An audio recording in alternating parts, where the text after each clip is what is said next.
ఈ రోజు 2024 IPL schedule రాబోతోంది.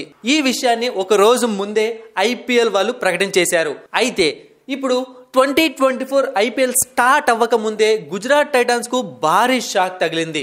అదేంటి అంటే మొహమ్మద్ షమి 2024 ఐపీఎల్ నుంచి టోటల్ గా రూల్డ్ అవుట్ అయిపోయాడు.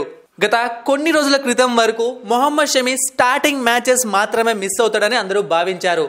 అయితే ఇప్పుడు టోటల్ గా టోర్నమెంట్ నుంచే తప్పుకుంటున్నట్టు ఒక బ్రేకింగ్ న్యూస్ బయటకు వచ్చింది. మీ అందరికీ తెలుసు మొహమ్మద్ షమి ఒక ఇంజురీ నుంచి కోలుకోవడానికి ప్రయత్నిస్తున్నాడు, దానికే ట్రీట్మెంట్ తీసుకుంటున్నాడు. అయితే అది ఇంకా ఎక్కువ సమయం తీసుకునేలాగా ఉండడంతో అతను టోర్నమెంట్ నుంచి తప్పుకున్నాడు. అయితే ఇంకొక విషయం ఏంటి అంటే మొహమ్మద్ షమి ఇండియా మరియు ఆస్ట్రేలియా మధ్య జరగబోయే బార్డర్ గవాస్కర్ ట్రోఫీకి అందుబాటులో ఉండే అవకాశం ఉందని తెలుస్తోంది.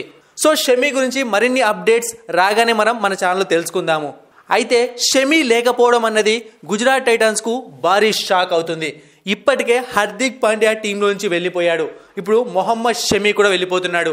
సో ఈ ఇద్దరు గత 2 సంవత్సరాలుగా గుజరాత్ టైటాన్స్ టీంకు ఎలాంటి సేవలు అందించారో మనకు తెలుసు. సో ఇప్పుడు ఇద్దరు స్టార్ ప్లేయర్స్ లేకుండా శుభ్మన్ గిల్ కెప్టెన్సీలో గుజరాత్ టైటాన్స్ ఎలా ముందుకు వెళ్తుందో చూడాలి.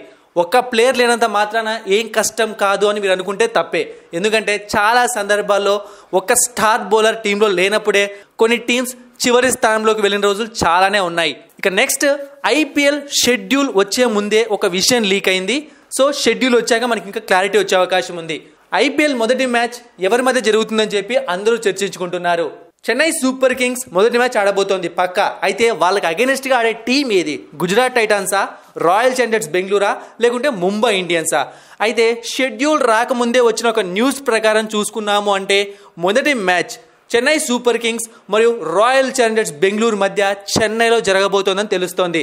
సో మరి షెడ్యూల్ వచ్చాక మనకు దీని గురించి మరింత క్లారిటీ వచ్చే అవకాశం ఉంది. మరిన్ని ఇంట్రెస్టింగ్ వీడియోస్ కోసం సబ్స్క్రైబ్ చేయడం మర్చిపోకండి.